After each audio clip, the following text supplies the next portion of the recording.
The year is 1603. James VI, King of Scotland, is crowned James I, King of England and Scotland. And what's first on his list of priorities? He bans rhetoric dismissing the threat of witches and witchcraft because the science was settled. Witches were one of humanity's greatest threats, and anyone who dismissed this threat or expressed skepticism of witchcraft was spreading dangerous misinformation and could cause real world harm. Now, we hear a lot about the infamous mass witch trials of the late 1500s, early to mid, and even late 1600s. There's a lot in academia. There's documentaries, popular culture, movies, TV shows, and generally all you see is a laser focus on one tiny aspect. So it's only presented in a way that it fits Marxist critical theory and Marxist intersectional theory, and it's only presented to advance the agenda of cultural Marxism. So what we always hear over and over and over is the witch trials took place because, white, cisgendered, male, Christian, patriarchal, bad, women, innocent victims. And that's the only takeaway that you're supposed to get. Well, I want to present a different takeaway that looks at a much broader picture. Now, I got an easel from Amazon, but it's such a piece of trash, I'm not even using it, but I do have this cool new pointer. So I made this chart here, how to take power.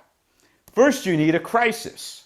And this crisis can be real, it could be minor, or it could be completely imaginary. And often it's some small crisis that's vastly exaggerated, or it's completely manufactured. Then you pose as the savior. Then you demonize and censor all opposition. Then you take power. Then you fight to retain that power. Even if this crisis, real, small, or imaginary, passes, you keep it going to retain power, or you make a new crisis. You do whatever you can to retain power. You don't give it up easily. Now, I'm going to try to burn through a lot of information really fast in a streamlined manner. The first thing you should know is that the mass witch tribunals, witch trials, witch hangings, burnings, this was all going on during the Renaissance. And this is a time period where never in the history of humanity had information been so easily accessible to the average person, at least in Europe. The invention of the Gutenberg press allowed a small group of people to produce nearly 100 times as many pages per day as they could have writing it by hand. And so literacy rates are exploding. People are becoming more informed, more knowledgeable about the world. At the same time, we've got the Protestant Reformation leading to the worst sectarian violence in the history of Christianity, undoubtedly the worst religious warfare in the entire history of Europe. There's regional conflicts, there's all kinds of things. Now, it is true that the typical victim of the witch trials was poor, and the majority were women. Now, this varied from locality. In some places, there were as high as 80% women, 20% men. In other localities, there was more men. But essentially, it is true that the primary victims were poor women, although there's all kinds of exceptions. There was also wealthy men when they were being specifically targeted. So really fast, throughout most of the history of Christianity, witchcraft was basically dismissed as a non-issue, non-threat. And there's all kinds of things in European society that blurred the lines with witchcraft. For example, you have, wise folk, cunning folk, the town healer, and often these people would combine actual medicines and remedies with faith healing and magic charms and rituals and all kinds of other placebos. And teenage girls would play games like Who Will I Marry and cast love spells. And all of that was considered perfectly innocent. And the church historically viewed witchcraft and magic in a completely, well, first of all, they generally dismissed it as just superstition, things that poor people liked, something that was a non-threat. It was also viewed in a neutral sense. It wasn't Satan doing it. A magic spell could be used for good or bad. It wasn't inherently evil. The first time the Vatican actually forbid the practice of witchcraft was in 900 AD, but in 1080 AD there was a very famous episode. The King of Denmark wanted to blame bad weather and crop failures on witches, and he was rounding up people and interrogating them. And Pope Gregory the Seventh, I believe, completely shut it down. He denounced the king as a witchmonger, and he explicitly forbid the King of Denmark from carrying out any executions of witches. And it's really not even until the 1300s where you see the Vatican slowly start to take a harder and harder line on witchcraft. But even then, it was still mostly dismissed as nothing, just superstitious nonsense for poor people. I got some notes here. I don't know if you can actually read this, but in 1484, there was a low-level Catholic clergyman who was part of the Inquisition. His name was Heinrich Kramer. And he rolls into the town of Innsbruck in the Tyrol region. The town is now part of Austria. And he starts arresting and interrogating a bunch of women and accusing of being witches. The local Catholic diocese denounces him as insane, crazy, and a pervert. They accuse him of rounding up these women so he can interrogate them about their sex life. They let the women go free. They humiliate Kramer and run him out of town. Well, Kramer is all butthurt. He runs to the Vatican, and he gets Pope Innocent VII to write up a papal bull that reaffirms his authority as a member of the Inquisition, and it calls on the local clergymen of the various Catholic dioceses to respect his authority. And it also reaffirms the existence of witchcraft and that witchcraft is a heresy. Now, nothing in the papal bull actually brought anything new to the table. But Kramer himself writes this book called the Malleus Maleficarum. And in this book, he outlines how to detect witches, how to torture them to gain confessions, how to try them, and says that the only thing you can do, the only sentence, is execution because they are heretics, and heretics must be executed. And he publishes this book in 1487, and the first thing he does is he puts this papal bull on page 1, which creates the illusion of a papal endorsement of the whole book, which the Pope never actually did. Then the next few pages is an alleged endorsement from the theology faculty at the University of Cologne. And it's got all the names of the doctors of theology. Well, one of the guys, Spranger, was apparently a cohort of Kramer, but the whole thing was a hoax. None of the other doctors of theology even knew about it. 3 years later, the faculty gets together, publicly denounces the entire book, says that their signatures are forgeries, calls Kramer a fraud. They say that what he outlines in his book is immoral, illegal, and goes totally against all existing Catholic doctrine. However, the book continues to get printed over and over, and then eventually what happens is the first large-scale mass witch tribunals and witch trials start in the Catholic areas of what is now southern Germany, particularly around the Rhineland. And this is also an area heavily affected by sectarian violence during the 30 Years' War. And a lot of this has to do with the Catholic Counter-Reformation and the local Catholic authorities trying to reestablish the supremacy of the Catholic Church and whatnot. Now, in some of those tribunals, it was actual Catholic clergy carrying it out. But here's the thing. What really got mass witchcraft trials going was the fact that Kramer, in his book, calls for secular courts to prosecute people for heresy. In other words, secular courts could round up people and accuse them of witchcraft and have them executed outside of the church authority. So this was a huge change. And so, for example, a lot of people, if they think of a famous person burned for witchcraft, they'll say the Maiden of Lorraine, Joan of Arc, who actually, she was burned for heresy. It wasn't actually for witchcraft. It was for some real convoluted stuff. But, the British called her a witch.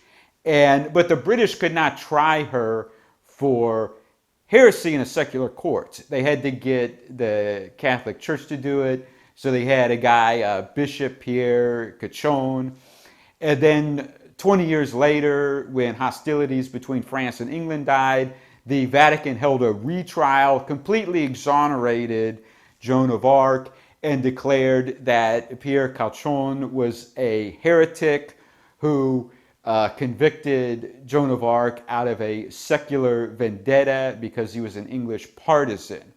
And so, the kings didn't like to rely on heresy charges as a means of persecuting their enemies because it was unreliable.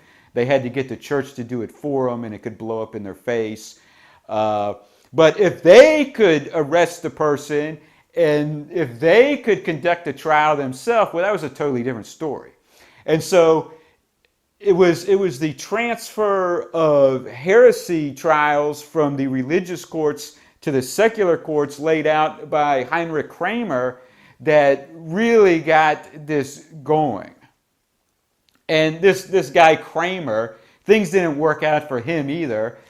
He publishes this book. He goes out and he's all ready to be the head witch hunter of Europe. And Sprenger and these other guys take it from him, completely marginalize him.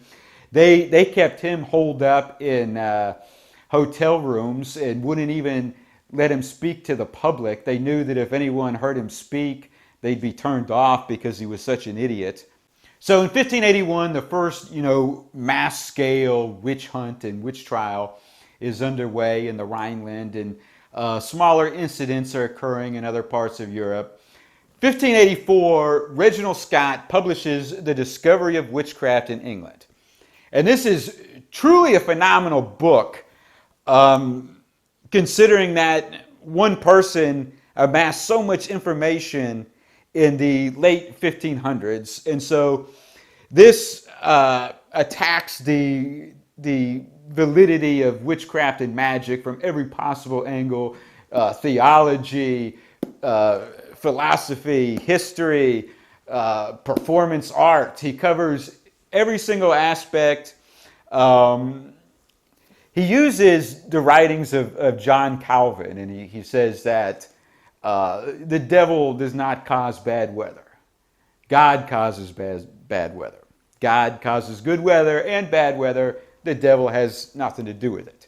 And he goes over astrology and fortune telling and the Jewish Kabbalah and all different things about conjuring angels and demons. He goes through everything. And today, when you hear about this book, it's most closely about the history of performance art, because this book is actually the oldest known book in history to contain instructions on how to do magic tricks. And he even has sleight of hand card tricks in here. And he talks about card mechanics, cheating at card games. And he acts like that was that card cheats were a huge thing in England at the time. And cards hadn't even been around in England that long. Now this brings me to James VI, King of Scotland. In 1589, the Danish Navy set sail from mainland Denmark with the Princess Anne in tow. She was 14 years old and engaged to be married to James. And they hit a bunch of really bad storms, and they have to detour, and they stop in Oslo, in what's now Norway. And so in 1590, James then sets sail with a bunch of ships to Oslo, and then they get married. He spends a bunch of time with a bunch of Danish nobles, and the witch trials are just kicking off in Denmark. And so he's talking to these Danish elites who are telling him about how they're rounding up their enemies and accusing them of being witches.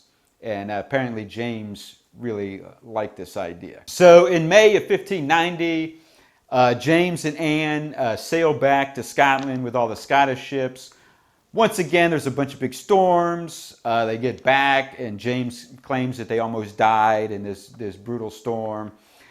Well, then he gets word later on, these Danish nobles have launched the infamous Copenhagen Witch Tribunal of 1590. So what happens is, when the Danish admiral gets back to mainland Denmark from Oslo with his ships, he's criticized for the condition that they're in. And he goes, oh, well, the ships would be just fine if it wasn't for witches creating supernatural storms that damaged them. And it just so happens that this guy who's my biggest critic, his wife is one of the head witches. And so that kicks off the Copenhagen Witch Tribunal. James gets an idea because one of his biggest enemies is his cousin, who's a Catholic. And he had been arresting his cousin and throwing him in prison over and over. His cousin was originally the Lord Admiral of Scotland, but he had him demoted. But then he says that he wanted his cousin to lead the voyage to Oslo for him to get married, and his cousin declined. Therefore, evidence that his cousin is one of the head witches involved in a conspiracy. And so in November of 1590, James VI launches the infamous North Berwick Witch Tribunal. And what he does is he brings in this woman, tortures her until she confesses to being a witch and part of a huge conspiracy. And then he says, the stuff you're confessing to, the public's never going to believe this. It's too wild. So then he tortures her more to recant her first confessions and come up with something more believable. Now, this was completely unprecedented in the British Isles.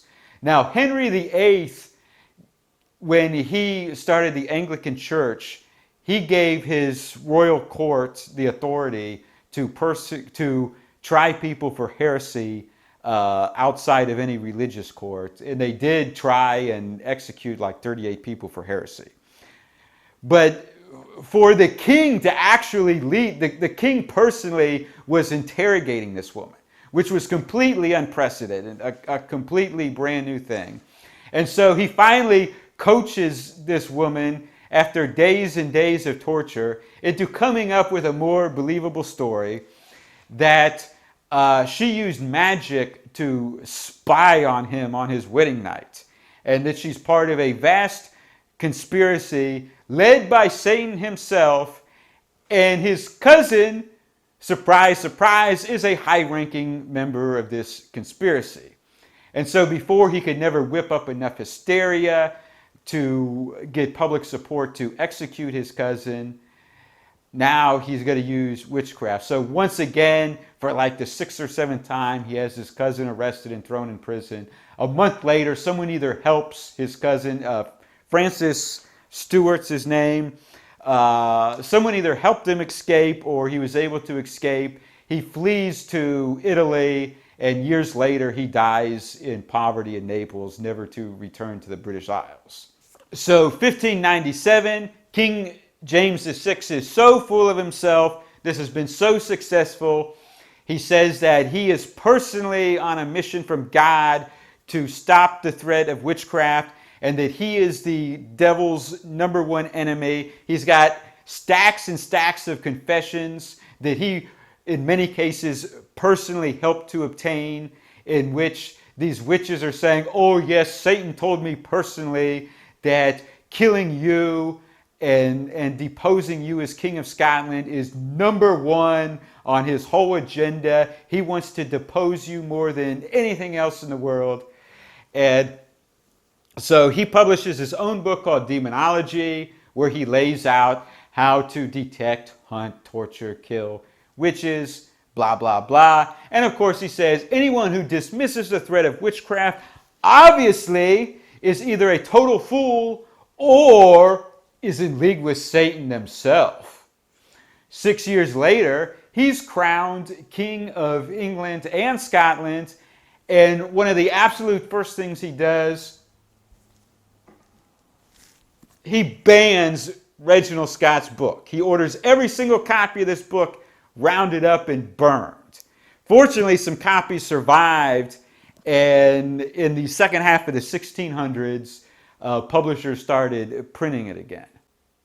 So this is why academia and the media don't want you to look at the big picture. They only want a laser focus on one little tiny aspect. Oh, well, more women were killed. Obviously, white, cisgendered, male, patriarchal, Western Christian, bad women victims. The end. That's all you need to know.